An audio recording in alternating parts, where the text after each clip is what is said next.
I'm Eric Bosco, Chief of Business Development and Partnerships at Mitacs. In general, how would you assess Canada's strengths and weaknesses when it comes to supporting entrepreneurship and, of course, all important, scale-up growth? I think we're actually pretty lucky in Canada. We've got quite a few strengths. The first one, and it's a big one for me, is that we've got a really big talent pool of highly qualified personnel. So we're actually number 2 in the OECD if you look at the number of postgraduates per capita. We're a little bit lower for PhDs, but those numbers are actually going up right now, so we're in a pretty good position. We also have lots of programs like ours at Mitacs that help support startups. We have lots of incubators and accelerators, and there's a good mix of them, right? Some of them are university-based, but some of them, like Mars and Communitech, are broad mandates. We also have pretty favorable business environment, so reasonable housing, good healthcare, good education system. So these are things that companies look for, but more importantly, these are things that employees look for. I just think that Canadians in general are creative people.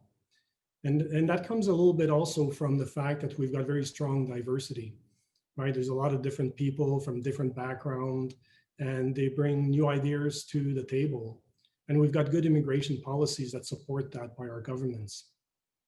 So when you put all of that together, Canada actually ranks number 3 in the world for entrepreneurship, according to the 2018 Global Entrepreneurship Index. So there's obviously something that we're doing right. Now, of course, not everything's perfect, so we do have some weaknesses. The first one is that I think we're pretty good at taking small risks, but not so good at taking the big ones. So we don't really have VCs or the VCs that we need for seriously scaling up our companies. And it's not just a question of the amount of money that they've got available. It's more a question of the lack of patient capital, right? Like a lot of our VCs, they have more of a build to flip model as opposed to a build to last one. So they'll build the company, they'll start it up, and then they'll try and sell it rather than stay with that company in the long run and really build it and grow it. So, and a good example of that is the recent sale a couple of weeks ago of Element AI to ServiceNow in the US. So, we really need VCs that aren't afraid to invest in the long term. We also don't have big enough markets internally. So, a lot of our startups they can't get a good foothold before they need to scale up and then go international. So I know that that's a lot of, the issues of the companies that we work with at Mitacs.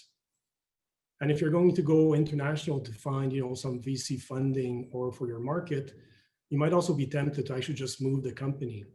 So, and if you don't do that, well, maybe you'll have to move the IP out of Canada to get the funding that you need. So either way, that's not really good for us in Canada. You've shared a little bit about some of the sort of challenges or weaknesses that we face, but what are 2 or 3 of the main barriers that Canadian entrepreneurs face when they're trying to scale their company? And very importantly, how must they be overcome? Yeah, so from my own experience with my own startup, which I had before I joined Mitacs, and from my current vantage point at Mitacs, I think there's basically 3 big barriers. The first one is talent. So, no matter what your technology or your product or your service, it always boils down to the talent that you can attract to execute on your business plan. And like I mentioned before, Canada is actually a great place to find highly qualified staff. But for a startup, this can be a very daunting experience. It's very hard to get noticed when you're an unknown startup. There's also gaps on the talent side. So for instance, we have very little sales talent available, especially for international sales. So that to me is a really big one. Then, like I said before, we don't really have the large VCs that we need with the deep pockets and experience, to take a successful startup to the next level. Our VCs tend to try and get the company to focus on short-term sales in order to generate revenue, rather than really invest in them and back them up to really try and go for a bigger potential home run. So that's an issue. Also, the VCs, they often, bring the money to the table, which is great. I mean, that's why you go and see a VC. But we really need VCs that invest into networks and contacts internationally that can then help their startups to get connected and grow. So, we would need more of that. Then the third one is access to markets. So Canadian companies, they often need to expand globally earlier than their US companies would. just because we don't have a large domestic market. So that makes it more complicated, it makes it more costly, but it also increases the risk for the company. So, if you put all of that together, given that we don't really have the right VCs here and that we don't really have big enough market, it's really critical that our entrepreneurs think globally right from the start. They need to have the business model that will attract foreign investors. And they also need products and services that were designed from the start for international markets.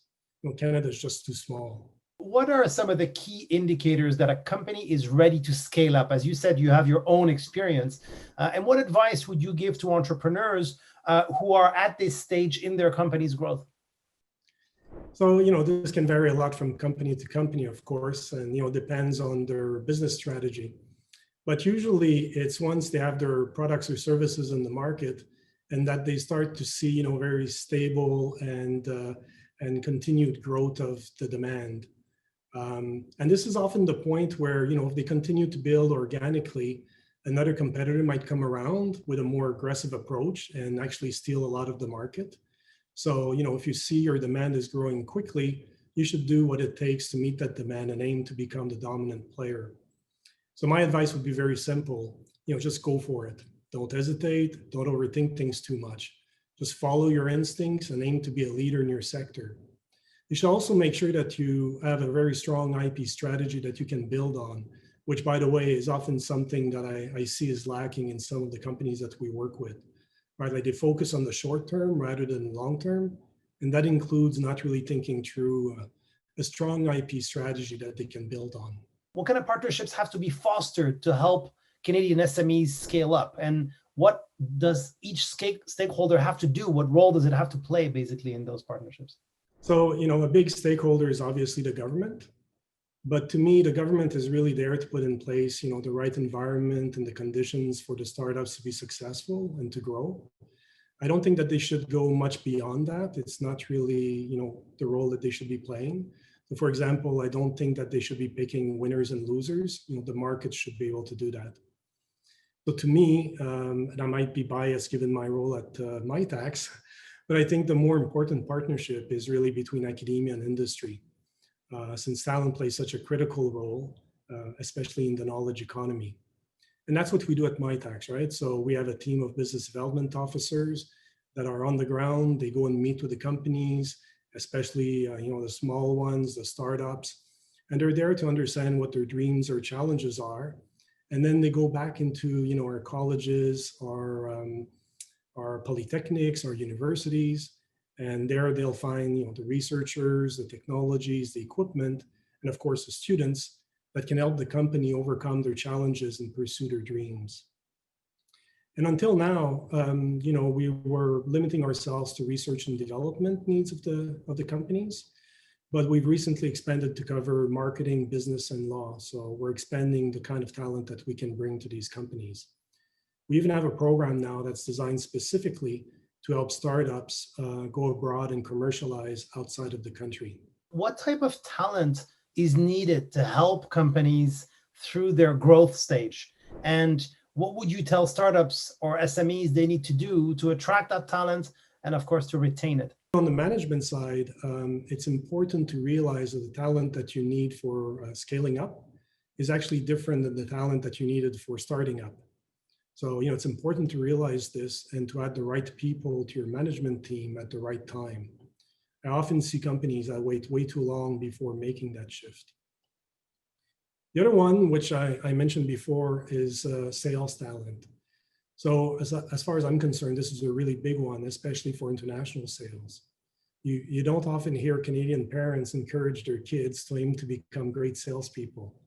And I'm guilty of that, right? I've got 2 kids, I'm involved in sales, and yet that's not really what I'm telling my kids that they should be aiming for, right? So that's a bit of a problem that we need to fix. I'm also not aware of many university courses that are, dedicated at training salespeople. And yet, having said all that, they're often some of the people that have the highest salaries in the companies. And there's a reason for that, right? I mean, it's a valuable skill set and it's what generates revenue. As for attracting and retaining top talent, I've got a solution for that one, but it's probably not a very popular one in this country. We work with a lot of companies. That's what we do at Mitacs. And I keep hearing from a lot of them, and thankfully not all of them, that they can't get the talent that they need because the best talent goes to the US. Well, if top talent goes to the US, there's a reason for that, right? It's because they offer, better salaries and better conditions. So, that's why people go there. So my solution, which again, probably not going to be a very popular one, is to simply offer competitive compensation. If you offer good salaries, good benefits, and good working conditions, plus if you have cool projects to work on, you're going to find the talent that you need.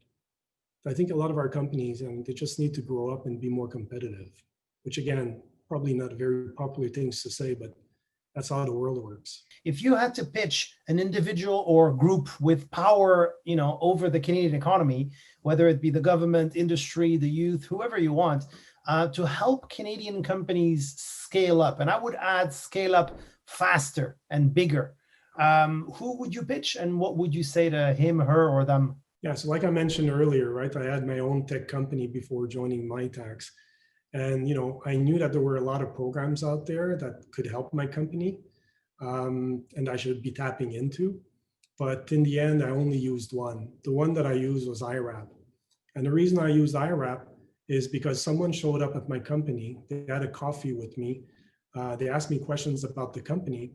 And then they basically found resources for me to be able to use to continue developing my company and grow it. So if I had this 30-second sales pitch, it would be to the federal government, and it would be to expand the boots on the ground model of IRAP and of Mitacs, so that we have more experts that proactively go out to meet with the companies, understand their needs, and then propose turnkey solutions. We need to keep the entrepreneur focused on growing their business and make it easy for them to tap into the resources that are already available out there in the ecosystem. I very much believe that the ecosystem needs to go to the companies and not the other way around, which is what we tend to do, right? We have lots of programs, lots of services, but we expect the entrepreneur to learn them all and to do all of the legwork, and that's just not efficient.